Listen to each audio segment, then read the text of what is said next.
Ya fueron a ver Chavín de Huántar, la película. Bueno, están a tiempo, sigue en cartelera y hay cines que lo tienen en el horario continuado desde el mediodía, porque la gente al terminar la película aplaude, se siente realmente muy agradecida de nuestra Fuerza Armada, de nuestros comandos del Ejército y la Marina, que lograron develar este hecho terrorista en la residencia del embajador de Japón. Hay algo importante que decir, no es un documental. O sea, un documental es histórico, muy riguroso de fechas. No, es una película recreada en un hecho real con testimonios de los comandos. Los nombres, por ejemplo, están cambiados. No hay por qué mencionar. La gente dice, ¿por qué no mencionan a Fujimori, a Cipriani? Porque es la licencia que tiene esta concepción de la película. Contracorriente nos cuenta algunos detalles detrás del proceso de filmación. Los comandos Chavín de Huántar irrumpieron un 22 de abril de 1997 en la residencia del embajador japonés. Tras un intenso enfrentamiento, este grupo especial logra neutralizar a los terroristas. Fueron minutos cruciales que separaban la vida de 72 rehenes de la muerte. Una réplica exacta de estos túneles a mucha profundidad se excavaron más de 197 metros, construidos por 24 mineros durante meses, con el único objetivo de que los comandos Chavín de Huántar se desplazaran para poder rescatar a los 72 rehenes. Y se acerca Gianpietri y nos dice, vienen por nosotros. Esos segundos fueron los más largos, ¿no? Gritos, balacera, las balas rebotaban en el interior de la habitación. En ese momento hay una explosión. La puerta, yo estaba cerca de la puerta que daba a la terraza del segundo piso. Cae la puerta y entra un comando y me coge del hombro, ¿no? Y me dice, ¿estás bien? Sal. Delante mío veo salir a Gianpietri y veo caer a Valer también. ¿Usted fue testigo de la caída de Valer? Lo vi caer en el piso. 28 años después, el eco de aquella misión militar de alta precisión regresa a la gran pantalla. El rescate del siglo ha revivido emociones dormidas y en algunos casos heridas abiertas, aplaudida por su reconstrucción histórica por unos, pero también duramente criticada por otros, por lo que consideran en su selectiva narrativa. Qué pena que se hayan olvidado de la persona que tuvo la idea de hacer los túneles y que dio la orden de rescate de mi padre. Está muy claro que hay personajes políticos históricos de la época que son muy controversiales. Dividen mucho a la gente, generan mucha polémica. Y creemos que al ser una película que retrata el operativo militar, incluir a ciertos personajes podría distraer mucho de la idea central de la película. Una película que rinde homenaje a los héroes. Los comandos Chavín de Huántar fue acusada por la descendencia de uno de sus personajes que protagonizó la llamada crisis de los rehenes, el expresidente Alberto Fujimori. Acciones que no tardaron en encenderse en redes sociales, desde plantones en salas de cine llenas de orgullo, protagonizadas por también la Escuelita Naranja de Fuerza Popular. Un nuevo campo de batalla, de que también contraatacaron con respuestas cargadas de enojo e indignación, pero algunos sin palabras de por medio. Mostrando a más de un villano, se presenció la delatora portada del diario La República el 7 de marzo de 1997, utilizada para diversos fines, tanto en la vida real como en la cinematografía. El túnel sí existe, poniendo en riesgo tan delicada operación. Como te digo, es una inspiración en los hechos reales. Y a nivel narrativo, ese golpe del periódico era como un byte narrativo que lo que hacía era me ayudaba a contar la historia. Para todos tuvo un sabor a traición terrible, ¿no? O sea, era la única posibilidad de poder rescatar con vida a los rehenes. Esa posibilidad se le regala al MRP. Creo que es importante que se sepa, ¿no? En qué lado de la vereda estaba cada quien. Pero la pregunta sigue flotando en el aire. ¿Por qué no se incluyó al expresidente Fujimori y a otros personajes como el cardenal Cipriani, que fueron protagonistas de las negociaciones y operación de rescate? ¿Dirías que esta omisión de personajes ha sido una decisión artística, política o estratégica? Las tres. O sea, el omitir a estos personajes ha sido una decisión en pos y por el bien de la película, del proyecto. Sin embargo, detrás de la cámara y la ficción quedan las vivencias reales, en donde la esperanza era un hilo delgado y cada noche podía ser la última. Hoy en Contracorriente mostramos la otra cara, la verdadera historia de la mano de uno de los 72 rehenes. Yo llegué muy cerca de la toma de la residencia y el ministro de ese entonces, que era Daniel Jocama, me dice: Felipe, acabo de llegar de viaje con el presidente, no alcanzo, anda tú en mi representación. Llego, saludo a 2 o 3 personas conocidas y empieza la balacera. Pero cuando comenzamos a ver impactos de bala en la pared, nos hemos tirado al piso, porque las balas iban más o menos a la altura de la cintura. Le doy mi DNI a Felipe Ramírez. Ah, señor viceministro, pase por acá. Y boom, me enviaron supuestamente al cuarto de donde estaban las personas más importantes. Las horas dentro de la residencia diplomática secuestrada eran infinitas y provocaban el descenso de su violenta moral y el fracaso inminente. Yo sí tuve alguna conversación con algunas de las mujeres terroristas, porque yo las veía que eran las que más dudaban. Converso con la menor de todas las mujeres, ¿no? Y le digo, y me cuenta que quería recuperar la libertad de su hermano. Y yo le dije: ¿tú realmente crees que eso va a ocurrir? ¿Tú crees que un país se va a arrodillar frente a un grupo de merretistas porque hay 72 jóvenes ilustres acá? ¿O nos declaran héroes y recupera el país el control? Yo creo que la segunda opción es la más probable. Entonces esta chica se pone a llorar. El operativo Chavín de Huántar no fue solo una acción militar, fue un punto de quiebre en la conciencia nacional. Hoy, su representación cinematográfica revive una historia enterrada para un público joven, entre aplausos, reclamos y silencios que llegan a una sola conclusión.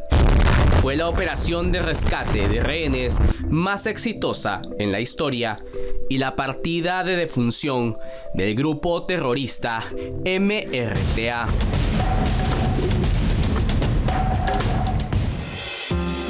Hay personajes que se han acercado al poder, concretamente al presidente José Gerí, y que han logrado de repente un ascenso meteórico en muchos aspectos. Algunos de estos personajes sin estar debidamente preparados con la experiencia necesaria. Por ejemplo, el caso de Stephanie Vega Morón. Ella se graduó el año pasado de abogada, y con la protección de Gerí, pues tuvo un ascenso que nos ha llamado mucho la atención, y Contracorriente investigó el tema. Por ejemplo, comenzó con un sueldo de 2.500 soles y ahora está ganando 19.000 soles en un cargo que tuvo en el Congreso. Veamos la historia. Su capacidad para generar empleo y productividad son la mejor herramienta contra la pobreza, y ante ello un Estado inteligente que sepa distribuir adecuadamente los recursos. ¿Qué es lo que vale más en el entorno del presidente de la República, José Gerí? ¿El amiguismo, la lealtad o la meritocracia? Hoy en Contracorriente. Mucho se ha hablado de todos los hombres del presidente, pero hoy quien mantiene un perfil bajo y sería quien maneja los hilos en Palacio de Gobierno es una mujer cercana al mandatario, tan cercana que hasta compartían auto en el Congreso de la República. Esta es la historia de Stephanie Vega Morón. En el 2024 consiguió su título de abogada y desde entonces su carrera ha sido meteórica. Bajo el manto protector de José Gerí, pasó de ganar 2.500 soles a 19.000 soles. Y su salto más reciente no es menor. Desde el Congreso de la República vino a trabajar aquí, a la presidencia del Consejo de Ministros, donde un asesor de alta dirección puede llegar a ganar hasta 25.000 soles mensuales. jueces. Pero vayamos a las pruebas. Como lo muestra Zunedu Vega Morón, sacó su título de abogada el año pasado. Lo consiguió con este trabajo de suficiencia profesional de 31 páginas y 19% de similitud con fuentes de Internet. Ya venía trabajando en el Congreso, donde vemos la muestra de que la cercanía para José Gerí se recompensa. Inició con un sueldo de 2.500 soles como asesora de Gerí y 19.000 soles en el último cargo que dejó en el Parlamento antes de llegar a la presidencia del Consejo de Ministros, donde su nombramiento en el cargo salió con una resolución el 22 de octubre del 2025. Sin embargo, como podemos probar, sus declaraciones juradas de intereses y su declaración jurada de bienes y rentas no han sido publicadas aún. Las declaraciones juradas son muy importantes para verificar cómo ingresan los funcionarios, cuánto patrimonio tienen y con cuánto salen. Obviamente la finalidad ahí es ver que el patrimonio de los funcionarios no se enriquezcan de manera ilícita o no parezcan de forma inusual ganancias que no se corresponden con sus sueldos. ¿Qué es lo que dice la norma? ¿Cuándo se tiene que publicar? Normalmente cuando ingresan los funcionarios, la idea es que sea de inmediato la presentación de las declaraciones juradas de intereses de ingreso. Hay un plazo que, si no me equivoco, es de 15 días aproximadamente. Llegamos hasta la presidencia del Consejo de Ministros para preguntarle cara a cara a Stephanie, no solo sus impresiones sobre la suerte que tiene de ser amiga del presidente y los beneficios que trae, también sobre si declarará sus bienes o no ante la Contraloría General de la República. La nueva asesora de la PCM contesta.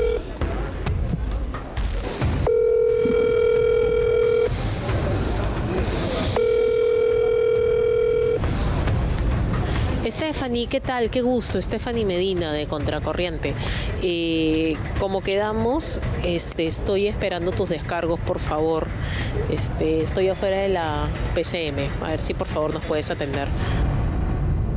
Nos respondió por WhatsApp que iba a dar los descargos correspondientes. Ya que no ha registrado aún sus bienes y rentas, aquí en Contracorriente lo haremos por ella. Este 2025 ha sido un buen año para Stephanie Vega, pues se ha comprado un departamento con cochera por $120.000 en Jesús María. El inmueble figura como cancelado y lo compró junto a quien sería su pareja sentimental. Compañera de juergas pandémicas con el presidente José Gerí, la joven abogada tuvo un Audi rojo que, según una denuncia policial, se incendió en el 2023. Esto probablemente la llevó a comprar en el 2024 un BMW blanco que costó nada menos que 60.000 soles.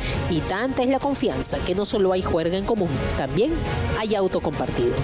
En este registro de ingresos vehiculares al Congreso de la República se puede ver que el 10 de enero del 2025, antes de la 1 de la tarde, el congresista Gerí ingresó al Congreso con un BMW blanco placa BS410, que según registros públicos es el mismo BMW que está a nombre de Stephanie Alexandra Vega Morón. En un año y poco más ha desembolsado un aproximado de 260.000 soles para comprar este auto y este departamento.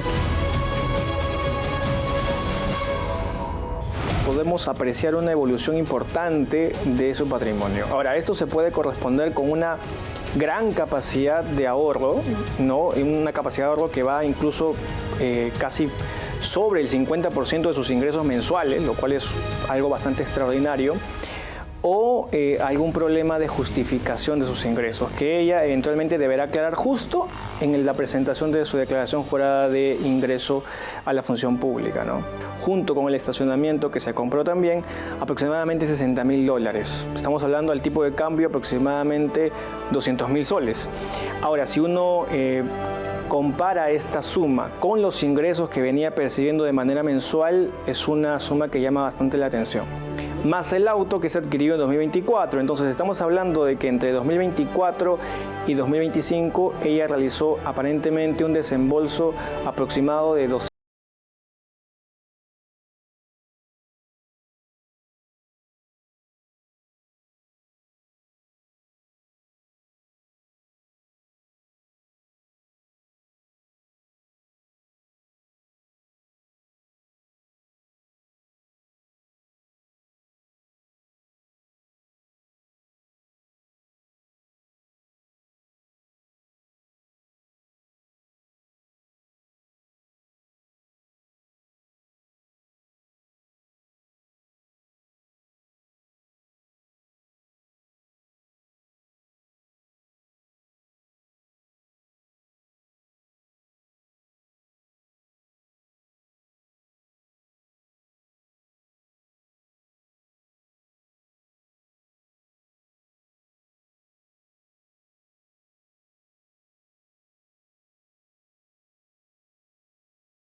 en menos de un año.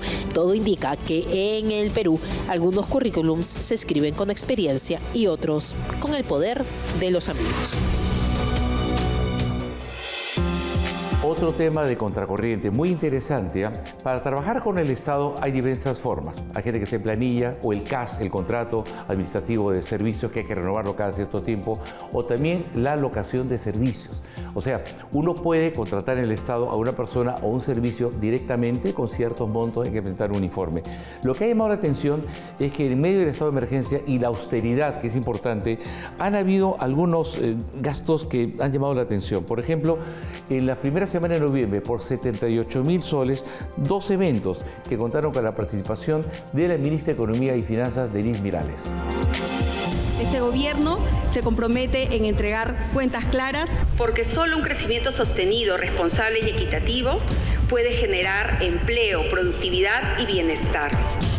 Esta noche en Contracorriente hay funcionarios que toman las palabras del presidente como simples sugerencias decorativas, como adornos dentro de un discurso, o para decirlo en buen peruano, como floro irrelevante. Pues en este reportaje demostraremos con pruebas que hay muchos funcionarios públicos que se zurran en lo que dice nuestro flamante presidente interino. El presidente autodenominado de transición y reconciliación. Pues la austeridad, al menos a la ministra de Economía, Denise Miralles, le ha entrado por un oído y le ha salido por el otro. Traducido en miles de soles en órdenes de servicio para eventos donde han sido importantes las flores, los colores y las transmisiones en vivo a precios excesivos en medio de un estado de emergencia, en medio de un decreto de urgencia que pide, exige austeridad. Que en este momento la responsabilidad cae circunstancialmente en mí, pero es un compromiso de todos. Pero vamos con las pruebas. En medio de un estado de emergencia y con un presidente que predica austeridad, aquí en el Ministerio de Economía y Finanzas parecen haber entendido el mensaje a su manera. Pues entre el 1 y el 7 de noviembre, la semana pasada nomás, se emitieron órdenes de servicio bastante curiosas. 4.700 soles en arreglos florales, 26.000 soles en equipos de sonido y 22.000 soles más en un servicio de streaming. Total, 78.000 soles gastados en solo 3 eventos en los que participó la ministra Denise Miralles. Todo esto, claro, mientras se habla de austeridad, recorte de presupuesto y responsabilidad fiscal.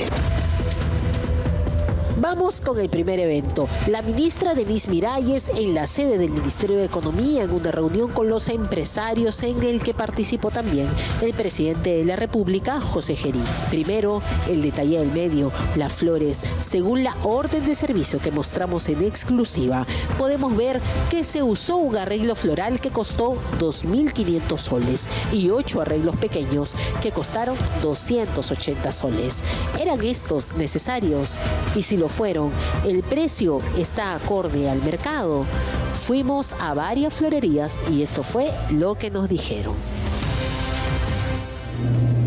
Comparante tiene de 380, de 360, de 460. Un arreglo que cueste 2.500 soles. Sería un arreglo lleno de rosas. Muy exquisito. Muy, claro. ¿Qué características podría tener un...? Sería el doble de esto. Claro, es caro. Le pondría rosa, mini rosa, lilium, todas las flores, tulipanes, todas las flores. Hasta orquídeas podrían ir. Sí. Y los arreglos más pequeños. O sea, cada uno de esos 60 soles. Sí, cada uno de 60 soles. Incluso cotizando en zonas caras, los precios del MEF resultan, si no sobrevalorados, al menos caros. En ese mismo evento se gastó también en soportes para paneles, uno de 3 por 5 metros por 1.320 soles y otro de 3 por 12 metros por 3.300 soles. También fuimos a cotizar y los precios pagados por el MEF son elevados, una vez más. 3 por 5, 940. Ya, y de 3.15 por 12 metros. Eso vendría a ser impresión normal. 12 por, ¿cuánto digo? 3.15 15 metros por 12. 1890. 1890. Pero dejamos lo mejor, o mejor dicho, lo peor, para después. 26.000 soles en un alquiler de equipos de sonido, mantelera, estrado, luces, pantalla LED, podio, todo ya no ya. Y para la presentación en sociedad de la ministra, o sea, la presentación ante sus trabajadores, el servicio de streaming, o sea, de transmisión en vivo, 22.990 soles. La suertuda empresa Cian Producciones, que ha contratado antes también para el Ministerio de Educación.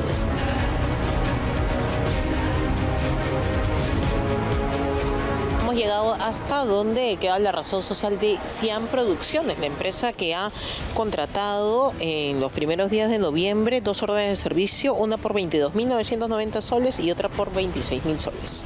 Vamos a ver si es que nos dan alguna respuesta de los detalles de estas contrataciones. Por 26.000 soles y por 22.900 soles. Sí. Entonces estamos cotizando y el precio, según algunos otros proveedores, es excesivo.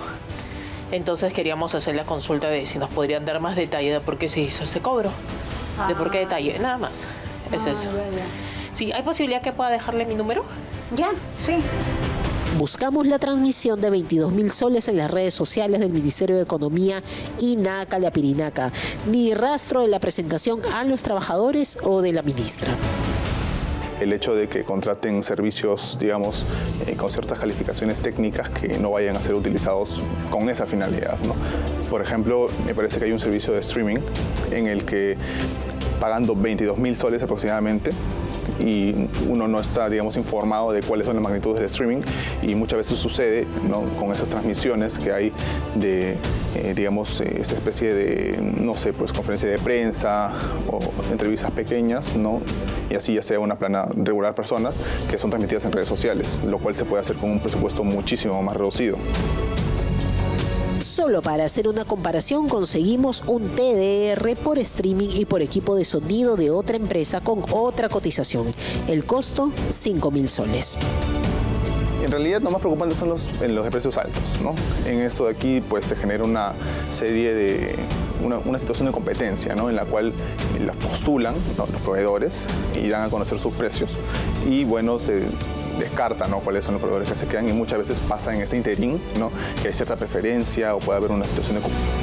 Llegamos hasta el MEF, donde la entidad responsable de estas contrataciones sería el área de comunicaciones. Su directora nos respondió. Eso se contrata a través de la Oficina de Administración, la Oficina General de Administración, porque ellos, o sea, nosotros sugerimos el servicio, lo solicitamos. Ustedes decidieron a quién entregar a quién dar la licitación, ¿no? No, no hay forma. Okay. No hay forma. Ellos tienen sus propios proveedores, nosotros solicitamos y hay un estudio de mercado. Evidentemente pedimos una entrevista para ver por qué la necesidad de tanta gastadera. Una de las últimas actividades de la ministra fue en Huánuco, en el Consejo de Estado Regional. Se sabe que el personal de la ministra viajó por avión, pero aún así se gastó 19.980 soles en camionetas para traslados de Jauja a Huánuco, ida y vuelta. Todo parece que aquí adentro del Ministerio de Economía, sobre el gusto por el gasto, y todavía se atreven a hablar de responsabilidad fiscal. Tal vez la nueva política económica de este gobierno sea esa. Austeridad sí, pero austeridad para todos, menos para ellos. Tenemos que ir a los comerciales y regresamos con un gallo que cantó medio desafinado. Dejó huella.